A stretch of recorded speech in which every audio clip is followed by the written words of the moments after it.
بسم اللہ الرحمن الرحیم۔ سیدنا عمر فاروق رضی اللہ تعالیٰ عنہ کا عہد حکومت تھا۔ ہر طرف اسلام کی فتح ہو رہی تھی۔ اہواز کا حاکم ہرمزان اسلامی لشکر کے ہاتھوں گرفتار ہوا۔ اس نے درخواست کی کہ اسے سیدنا عمر رضی اللہ تعالیٰ عنہ کی خدمت میں مدینہ بھیج دیا جائے۔ اسلامی جرنیل نے اس کی درخواست منظور کر لی۔ ہرمزان مسلمان سپاہیوں کی حراست میں مدینہ پہنچا۔ اس کا شاہی لباس، اس کی وہ کروفر کہ دور دور سے لوگ اسے دیکھنے آتے تھے۔ جب وہ مدینہ میں داخل ہوا تو مسلمانوں کے دارالخلافہ کی سادگی اور مسلمانوں کی بے تکلف زندگی دیکھ کر حیران ہو گیا۔ جب اسے سیدنا عمر رضی اللہ تعالیٰ عنہ کے سامنے پیش کیا گیا تو حیرت سے اس کا منہ کھلے کا کھلا رہ گیا۔ وہ شخص جس کے نام سے بڑی بڑی سلطنتوں کے بادشاہ کانپ رہے تھے، ایک معمولی عربی لباس میں فرش پر سو رہا تھا۔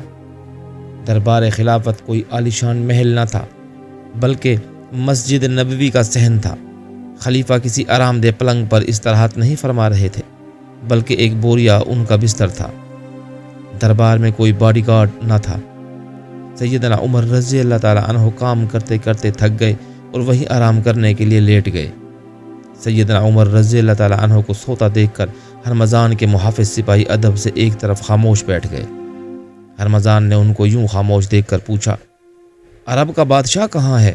مجھے وہاں لے چلو۔ ایک سپاہی نے اسے آہستہ سے بتایا کہ ہمارے خلیفہ یہی ہیں جو فرش پر سو رہے ہیں۔ ہرمزان حیرت سے بولا، تمہارا خلیفہ یہی لباس پہنتا ہے؟ محافظ نے جواب دیا، ہمارے خلیفہ کا یہی لباس ہے۔ جب کہیں سے کپڑا پھٹ جاتا ہے تو وہ خود اسے پیوند لگا لیتے ہیں۔ ہرمزان بولا، یہ اسی طرح اکیلے ہوتے ہیں؟ ان کی محافظ فوج کہاں ہے؟ محافظ بولا، ان کو فوج کی حاجت نہیں، جہاں ان کی مرضی ہو چلے جاتے ہیں، جہاں نیند آ گئی سو گئے۔ ہرمزان بولا، جس وقت دربار منعقد ہوتا ہے اس وقت کوئی افسر یا خدمتگار حاضر رہتے ہیں؟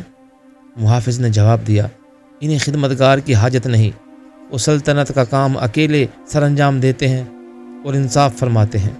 ہر داد خاں بلا روک ٹوک ان کے پاس آ سکتا ہے۔ ہرمزان حیران ہو کر بولا، یہ شان بادشاہ کی نہیں بلکہ کسی نبی کی ہے۔ محافظ بولا، یہ نبی نہیں بلکہ نبی کے پیرو ہیں۔ یہ باتیں ہو رہی تھیں کہ سیدنا عمر رضی اللہ تعالیٰ عنہ جاگ اٹھے اور ہرمزان کو دیکھ کر بولے، یہ کون ہے جو مور سجا بیٹھا ہے؟ محافظ نے جواب دیا، یہ ہرمزان حاکم اہواز ہے، جس نے کئی بار صلح کر کے توڑی ہے اور آخر مغلوب ہو کر اس شرط پر امان مانگی ہے کہ اس کو آپ کے حضور میں پہنچا دیا جائے، آپ خود اس کا فیصلہ فرمائیں۔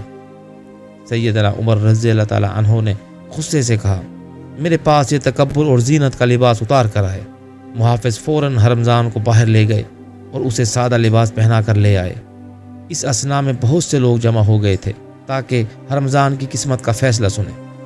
ہرمزان نے کئی بار عہد شکنی کی تھی اور کئی مسلمانوں کو قتل کر چکا تھا، اس لیے وہ خوب جانتا تھا کہ اس کی سزا صرف قتل ہے۔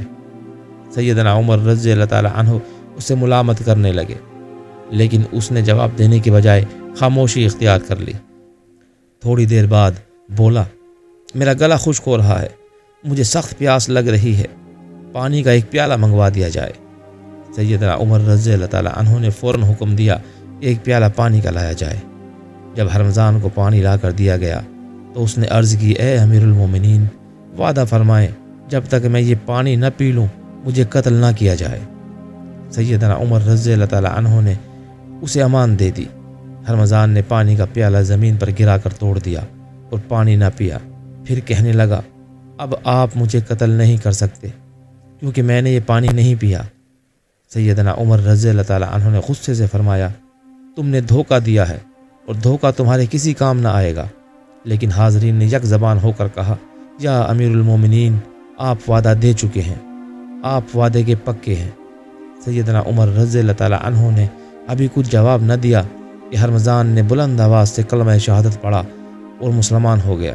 پھر بولا، میں نے جس وقت سیدنا عمر رضی اللہ تعالیٰ عنہ کو دیکھا تھا اسی وقت اسلام کی فضیلت کا قائل ہو گیا تھا، اس خیال سے کہ لوگ مجھے بزدل کہیں کہ شاید میں نے جان بچانے کی خاطر اسلام قبول کیا، اس لیے میں نے حیلہ سے جان بچا لی۔